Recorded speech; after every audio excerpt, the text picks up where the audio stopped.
अस्सलाम वालेकुम dear students. Chemistry with professor Azeem के साथ लेक्चर नंबर 7 है हमारा, जिसमें हमने आज स्टडी करना है trends in the melting points and boiling points in the periodic table. इससे पहले हम आयोनाइजेशन एनर्जी, इलेक्ट्रॉन एफिनिटी वगैरह उनके ट्रेंड्स को स्टडी कर चुके हैं। अब हम अगले टॉपिक पे आते हैं जिसमें हमने मेल्टिंग पॉइंट्स और बॉइलिंग पॉइंट्स के ट्रेंड्स को स्टडी करना है।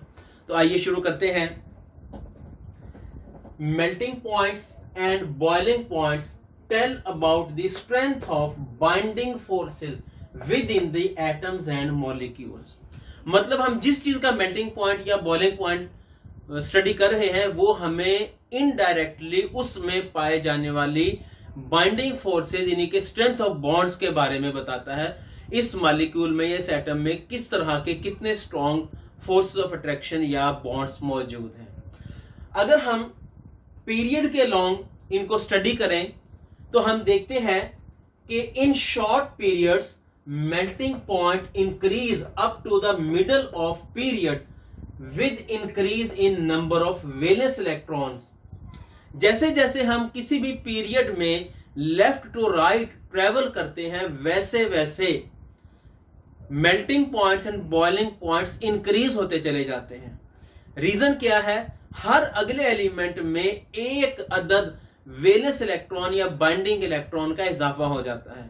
आप जानते हैं कि वैलेंस इलेक्ट्रॉन से मुराद ये है total number of electrons present in the valence shell, और binding electron means number of electrons used for bonding, number of electrons that an atom used for bonding. तो ये डिफरेंस है थोड़ा सा वैलेंस इलेक्ट्रॉन्स में और बाइंडिंग इलेक्ट्रॉन्स में। ये ट्रेंड कहां तक चलता है? Number of valence electrons and then decrease up to noble gases.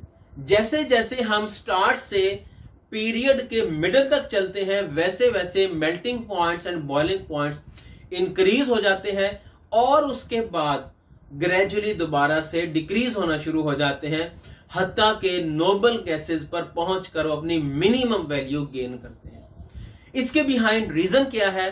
Reason है number of electrons use for bonding. कोई एटम बॉन्डिंग के लिए जितने इलेक्ट्रॉन ज्यादा यूज करेगा उतने ही उसका मेल्टिंग पॉइंट और बॉइलिंग पॉइंट ज्यादा होगा, क्योंकि उसमें फोर्स ऑफ अट्रैक्शन ज्यादा स्ट्रॉन्ग होंगे। सपोज करें अगर हम सेकंड ग्रुप की बात करते हैं, सेकंड ग्रुप में कौन कौन से एलिमेंट्स हैं? सपोज करें पहला एलिमेंट है लिथियम, उसके बाद बेरिलियम है, बोरॉन है, कार्बन है, नाइट्रोजन है, ऑक्सीजन है। ये सेकंड ग्रुप के एलिमेंट्स हैं। लिथियम सेकंड पीरियड के एलिमेंट्स हैं। लिथियम फर्स्ट ग्रुप का मेंबर है। इसके वैलेंस शेल में एक इलेक्ट्रॉन है और उसे ये बॉन्डिंग के लिए इस्तेमाल करता है। इसमें बॉन्डिंग इलेक्ट्रॉन्स 1 हो गए, बेरिलियम में 2 हो गए, बोरॉन में 3 हो गए, कार्बन में 4 हो गए। जब हम नाइट्रोजन पर पहुंचते हैं तो यहां पर थोड़ी सी सूरत हाल चेंज हो जाती है। Nitrogen has 5 valence electrons. इसके वैलेंस शेल में 5 इलेक्ट्रॉन्स हैं, मगर नॉर्मल हालात में बॉन्डिंग के लिए ये 3 इलेक्ट्रॉन्स को इस्तेमाल करता है। तो हम क्या कहेंगे? इसके बॉन्डिंग इलेक्ट्रॉन्स की तादाद 3 है। It has 3 binding electrons. इसके बाइंडिंग इलेक्ट्रॉन्स की तादाद 3 है। नाइट्रोजन के बाद बारी आती है ऑक्सीजन की। अगर जिसके वैलेंस शेल में 6 इलेक्ट्रॉन्स होते हैं, मगर नॉर्मल हालात में ये बॉन्ड बनाने के लिए 2 इलेक्ट्रॉन्स को इस्तेमाल करता है। So it has 2 binding electrons. उसके बाद बारी आ जाती है क्लोरीन की। क्लोरीन के में अगरचे 7 इलेक्ट्रॉन्स हैं, मगर ये बॉन्ड बनाने के लिए सिर्फ 1 इलेक्ट्रॉन को नॉर्मल हालात में यूज करता है। आपने देखा कि जैसे जैसे हम लिथियम से कार्बन की तरफ आ रहे हैं, number of electrons used for bonding are gradually increasing. Therefore melting and boiling points are also increasing. और ये बात यहां पर ग्राफ से भी आपको शो हो रही है। ये हमारे सामने ग्राफ है। वाई एक्सिस पर हमने मेल्टिंग पॉइंट लिया है, एक्स एक्सिस पर हमने एटॉमिक नंबर लिए हैं, और ये वाला ग्राफ मेल्टिंग पॉइंट्स के ट्रेंड को शो कर रहा है पीरियड्स में। आप देख सकते हैं कार्बन का मेल्टिंग पॉइंट मैक्सिमम है, हाईएस्ट है, जबकि अगर हम नीचे को आते हैं, गैस है नाइट्रोजन उसका कम हो गया है, फिर फ्लोरीन है, इस तरह से आगे इनके मेल्टिंग पॉइंट्स कम होते जा रहे हैं। और ये ग्राफ ग्रुप्स में इनके ट्रेंड को शो करता है। आप देख सकते हैं beryllium, magnesium, calcium, strontium, barium and radium है, सेकंड ए ग्रुप है। आप देख सकते हैं कि ये इनके ग्रुप्स में मेल्टिंग पॉइंट्स का ट्रेंड्स है। तो यहां पर अगर इसके बाद देखा जाए, अगला एलिमेंट है नियॉन, और वो कोई इलेक्ट्रॉन इस्तेमाल नहीं करता बॉन्डिंग के लिए, लिहाजा उसका मेल्टिंग पॉइंट इनमें सबसे कम होगा। तो एक जनरल बात हमें यह समझ आई कि मेल्टिंग पॉइंट्स शॉर्ट पीरियड्स में, जहां पर सिर्फ नॉर्मल एलिमेंट्स होते हैं, टिपिकल एलिमेंट्स होते हैं, वहां पर मिडल पीरियड के मिडल तक आहिस्ता आहिस्ता इंक्रीज होते हैं due to increase in the number of bonding electrons, and then starts decreasing because of decrease in the number of bonding electrons. तो ये था ट्रेंड इसका पीरियड में। अब हम देखते हैं कि ग्रुप्स में इसका क्या ट्रेंड है, ग्रुप्स में क्या होता है। We see two different trends observed in the groups. जब हम मेल्टिंग पॉइंट और बॉइलिंग पॉइंट्स को ग्रुप्स में स्टडी करते हैं तो हमें दो डिफरेंट किस्म के ट्रेंड नजर आते हैं। मसलन अगर हम बात करते हैं मेटल्स की, मिसाल के तौर पर ग्रुप 1A है, ग्रुप 2A है, तो इनके melting points and boiling points down the group decrease होते चले जाते हैं। For the elements of group 1A, 2A, 3A, 4A, 5A, 6A, यहां तक 6A तक melting points and boiling points decrease from top to bottom. Reason क्या है? Reason वही है, जैसे जैसे हम टॉप से बॉटम आते हैं एटॉमिक साइज इंक्रीज होता है, जिसकी वजह से शील्डिंग इफेक्ट इंक्रीज हो जाता है, न्यूक्लियस की फोर्स ऑफ अट्रैक्शन वीक हो जाती है और उस एलिमेंट को मेल्ट करना आसान हो जाता है। लेकिन अगर हम हैलोजेंस को देखें या नोबल गैसेस को देखें तो यहां पर ट्रेंड इसके उलट है। हैलोजेंस और नोबल गैसेस में जैसे जैसे हम टॉप से बॉटम मूव करते हैं वैसे वैसे इनके melting points and boiling points increase होते चले जाते हैं। ऐसा क्यों है? रीजन ये है कि हैलोजेंस और noble gases they exist in the form of molecules. अगर आपको याद हो, first year chemistry chapter number 4 में हमने एक टर्म पढ़ी थी पोलराइजेबिलिटी। वहां पर हमने ये पढ़ी थी कि अगर किसी मॉलिक्यूल का साइज बड़ा होगा तो वो एक अच्छा डाइपोल बन सकेगा। जितना वो अच्छा डाइपोल बनेगा हम कहेंगे उसकी पोलराइजेबिलिटी उतनी ज्यादा है और उसकी वजह से उसमें फोर्स ऑफ अट्रैक्शन उतनी ही ज्यादा स्ट्रांग होंगी। तो यही कुछ यहां पे होता है। When we move from top to bottom for halogens and noble gases, since they are molecules, so with the increase in their molecular size, their polarizability increase. और जैसे जैसे इनकी polarizability increase होती है वैसे वैसे इनमें forces of attraction stronger and stronger होती चली जाती हैं और रिजल्ट निकलता है इनमें मेल्टिंग पॉइंट्स और बॉइलिंग पॉइंट्स में इंक्रीज हो जाना। यहां पर हमने एग्जाम्पल के तौर पे ग्रुप 7A को भी लिया है और ग्रुप 8A को भी लिया है। मैंने कन्वीनियंस के लिए इनके मेल्टिंग पॉइंट इनके बॉइलिंग पॉइंट्स को केल्विन में लिया है।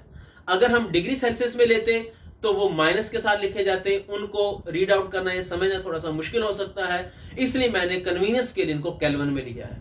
आप देखें ये हैलोजेंस हैं। फ्लोरीन का बॉइलिंग पॉइंट 84.9 केल्विन, क्लोरीन का 238 केल्विन, ब्रोमीन 331 और iodine 457.4 kelvin. And similarly group 8A noble gases में आप देखें हीलियम का 4.4 केल्विन है, जस्ट 4 केल्विन, और नियॉन का 27 केल्विन, आर्गन का 87, क्रिप्टॉन का 120 केल्विन एंड सो ऑन। तो आपने देखा when we move from top to bottom we see increase in the molecular size and therefore the force of attraction, polarizability increase and hence their boiling point have also increased.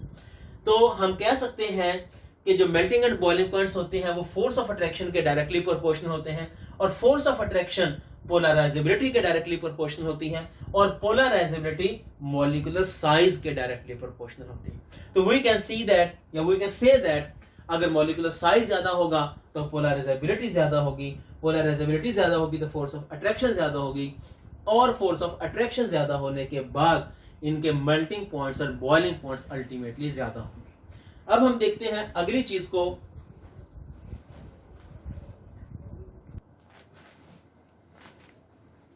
अब हमने अगला topic start करना है जिसका नाम है oxidation state and it's trends.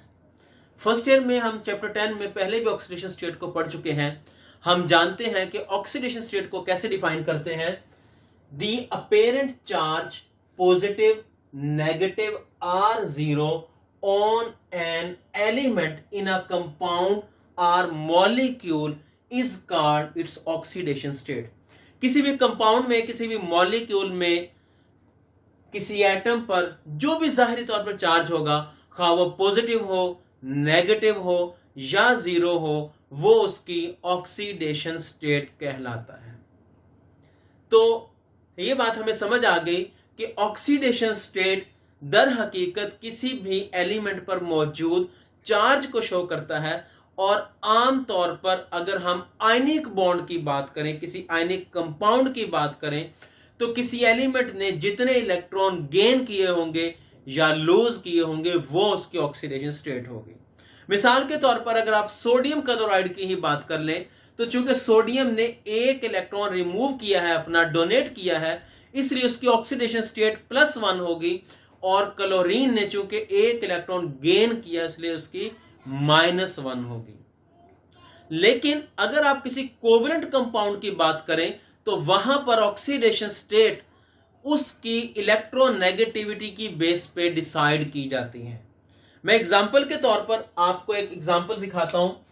अगर आप वाटर की बात करें, यहां पर ऑक्सीजन की ऑक्सीडेशन स्टेट -2 होगी और एक हाइड्रोजन की +1 होगी।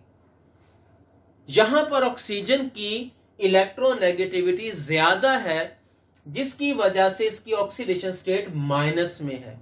लेकिन अगर आप एक और मॉलिक्यूल को देखें OF2, यहां पर ऑक्सीजन की ऑक्सीडेशन स्टेट +2 होगी और फ्लोरीन की -1 होगी। रीजन क्या है? ऑक्सीजन की इलेक्ट्रोनेगेटिविटी फ्लोरीन की निस्बत कम है, इसलिए इसकी ऑक्सीडेशन स्टेट प्लस में आ गई है। तो हमें यह बात समझ आ गई कि कोवेलेंट कंपाउंड में ऑक्सीडेशन स्टेट डिसाइड होती है upon the difference of electronegativity. तो ये तो एक जनरल बात थी इसके बारे में। वैसे हम इस बात को फर्स्ट ईयर में पढ़ चुके हैं। आज हमने ये पढ़ना है कि इसका ट्रेंड क्या है ग्रुप्स में और पीरियड में।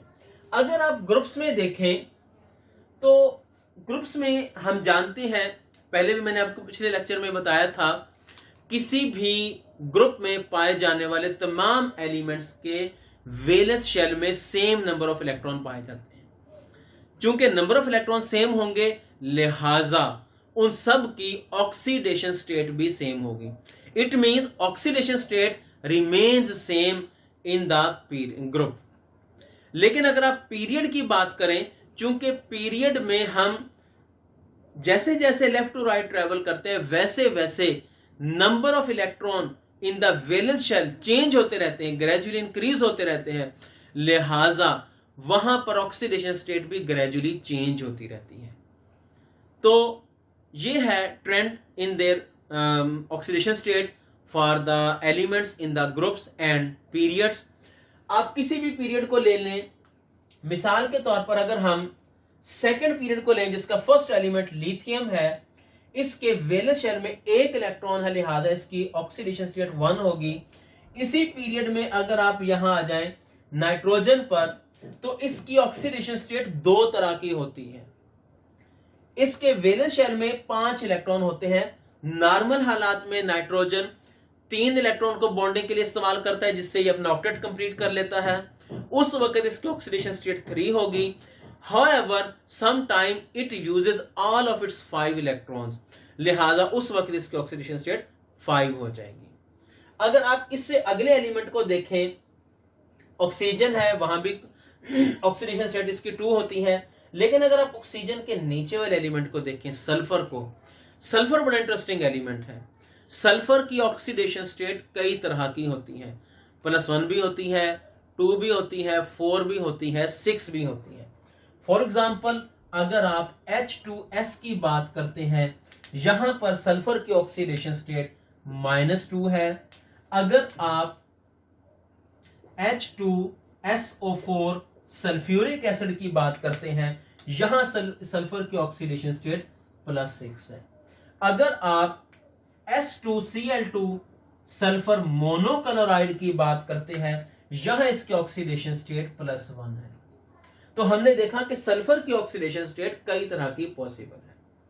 तो ये था इसके जनरल ट्रेंड के पीरियड्स में ग्रेजुअली इंक्रीज हो जाती है और ग्रुप्स में ऑलमोस्ट सेम रहती है। ये एक शॉर्ट क्वेश्चन भी है कि oxidation state remains same in the groups but change gradually in the period, why? तो हम यही कहेंगे because in a group all the elements have same valence electron, so it remains same, but in the period when we travel from left to right, since for each new element the number of valence electrons are increased, so the oxidation state gradually changes. अगर आप transition elements की बात करते हैं तो transition elements में एक oxidation state तो लाजमी तौर पर वो होगी जो उनके ग्रुप नंबर के इक्वल है। जो भी उनका ग्रुप नंबर होगा, 2 होगा, 3 होगा, 4 होगा, 5 होगा, 1 होगा, कुछ भी होगा, एक ऑक्सीडेशन स्टेट तो हर सूरत उनके ग्रुप नंबर के इक्वल होगी। और इसके अलावा depending upon their number of D electrons which can be changed, which can transit from one orbit to another, उनकी ऑक्सीडेशन स्टेट कई तरह की होती है। 1, 2, 3, 4, 5, 6, 7, they can have many oxidation states depending upon the transition of their d electrons. तो आज का हमारा लेक्चर यहाँ पे कंप्लीट होता है। आप चाहे तो उसका स्क्रीनशॉट ले सकते हैं। नेक्स्ट लेक्चर के साथ दोबारा आएंगे इंशाल्लाह। तब तक के लिए खुदा हाफिज।